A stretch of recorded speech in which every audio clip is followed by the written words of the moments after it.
5 years ago, exactly 1 month before my wedding, the world I believed in came crashing down.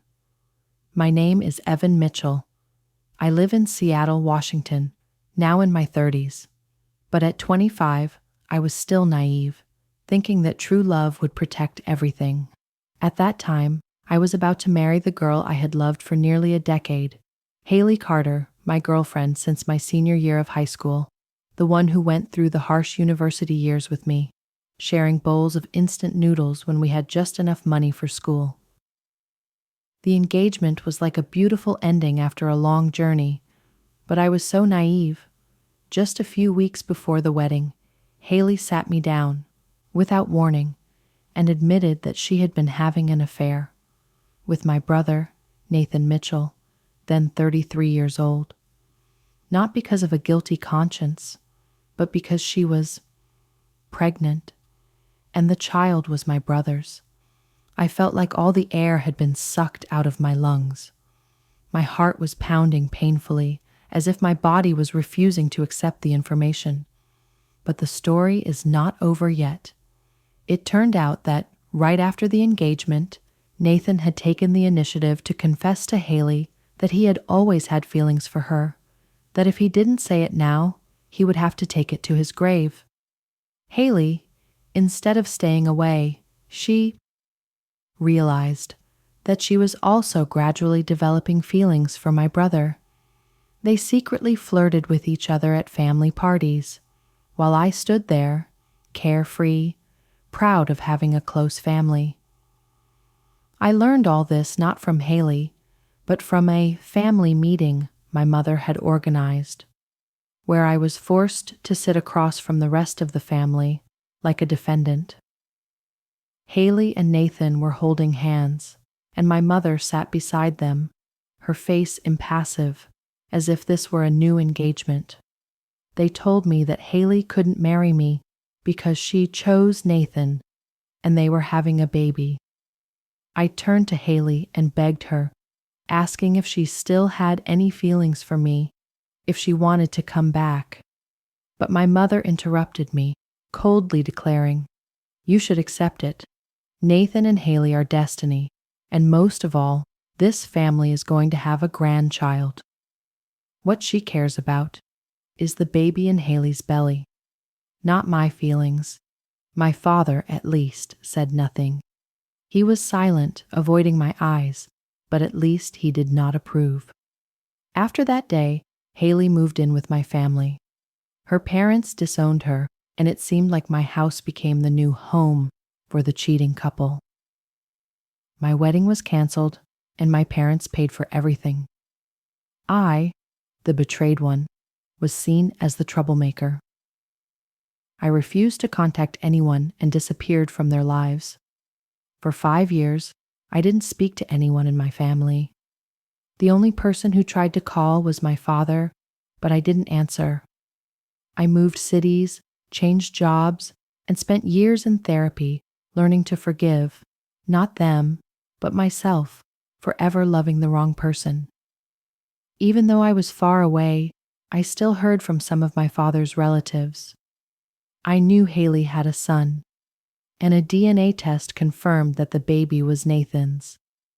Then they got married, lived together, as if neither of them had ever been stabbed in the back. I thought it was over, until a week ago. I got a call from my mother, who I hadn't heard from in nearly half a decade, the woman who had cut me off from my entire family because I refused to applaud my betrayal. She wrote a single sentence. "Evan, I need to talk to you. It's important." I didn't intend to answer, but then curiosity, or perhaps my stupid weakness, made me call back. She picked up after less than a ring, her voice shaking, and she burst into tears. For the first time in years, I heard real emotion in her words. She said, "Nathan had a serious accident, was hit by an SUV while crossing the street. The driver fled. Nathan is in a coma in the city hospital, showing no signs of waking up." "It all happened 3 days ago," she choked. "The doctor said it was critical." I was silent, At that moment, my emotions were in turmoil. I was not heartless. Even though Nathan had done something unforgivable, he was still my blood. I even thought, if my mother had just called to ask me to come to the hospital to see him, I would have maybe will consider. But then, as if she had read my mind and decided to turn straight to hell, she said something I never imagined possible. Now that Nathan is gone, she said, and Haley and your grandson need someone the family can rely on. You should be that person. I frowned. Mom, what are you talking about? I mean, you should replace Nathan. Be a pillar of support for Haley and the baby. They need a man in the family. You loved her, and you are part of this family too. I almost laughed, a bitter laugh. She was serious. I said with anger rising in my chest, You're saying, after all, after you sided with the two of them, cut me off without a word of apology, now you want me to step in, replace my brother? Start over like nothing ever happened? Why would you make things up? Tell the relatives that I cursed Nathan? I never said that. You know that. My voice wasn't loud, but it was shaking, not from fear, but from emotions that had been suppressed for too long. I told her that I didn't want war. I just wanted peace. That since Mom and Dad had chosen to side with Nathan and Haley, I had lost everything. The people I loved, my honor, and my place in my own family. How can I consider you my family when you have never considered me a part of it? I asked, my eyes never leaving her.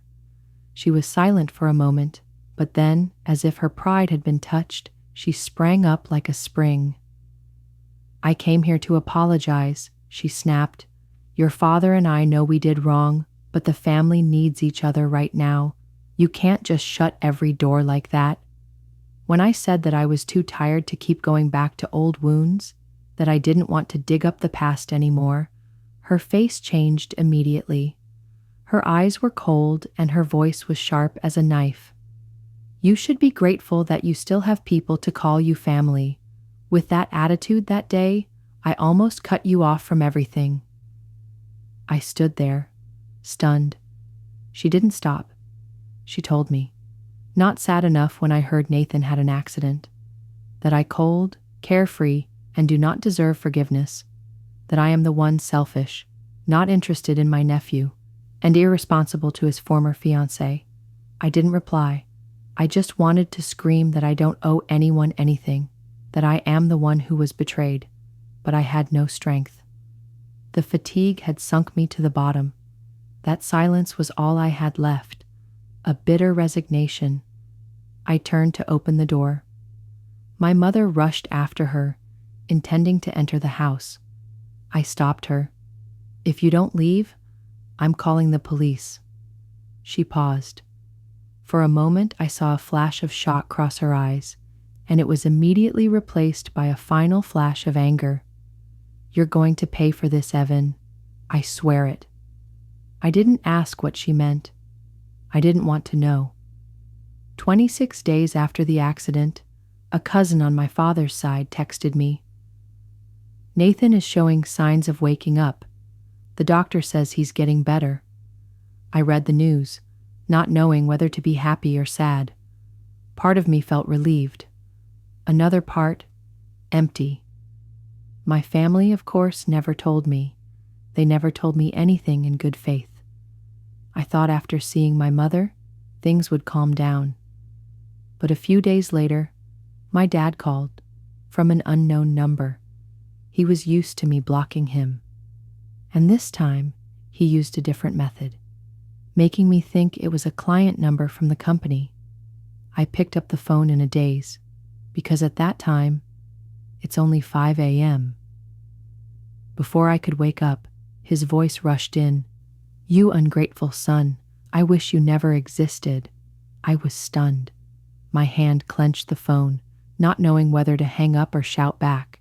But he didn't give me a chance. He kept scolding me, that I didn't go to the hospital, that I abandoned my family, that I made him. shy, that I am disgrace of the Mitchell family. The call lasted less than 5 minutes, but every second felt like a knife. My father wasn't talking to have a conversation.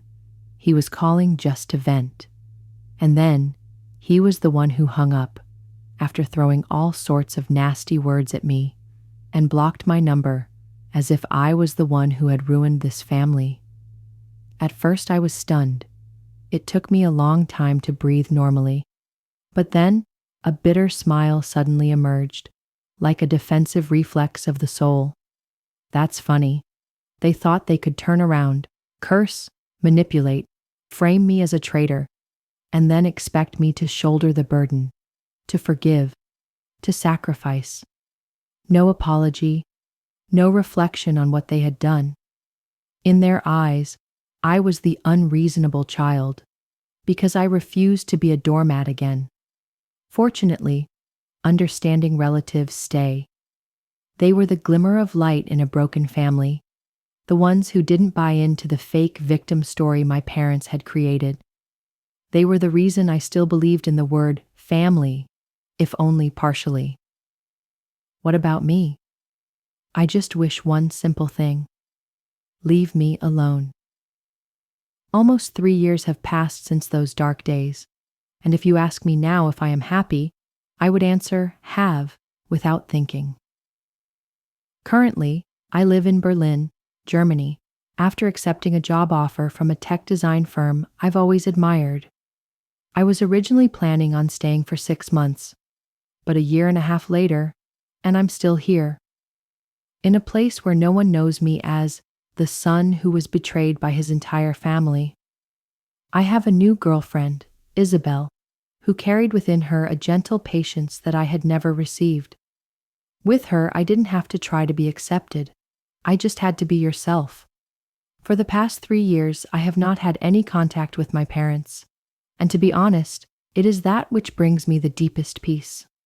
I still keep in touch with a few aunts, uncles, and cousins. People who stayed when everyone else who mattered most left. They can't replace what was lost, but they help me see I'm not alone. Still Nathan. So what? He recovered. It took a long time, but he finally woke up and slowly returned to his normal life. I heard the news from someone else, not my parents, of course. They never called. Haley is the only one who dares to face. About a month before I left the US, she came to see me. She brought a bouquet of white flowers and an apology, not just from her, but from Nathan as well. She said Nathan didn't dare meet her. It was too embarrassing.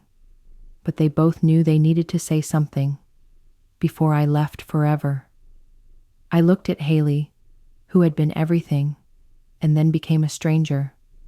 Her voice shook as she said, I don't expect you to forgive me, but I don't want you to carry that burden with you for the rest of your life. I forgive, and I don't care anymore.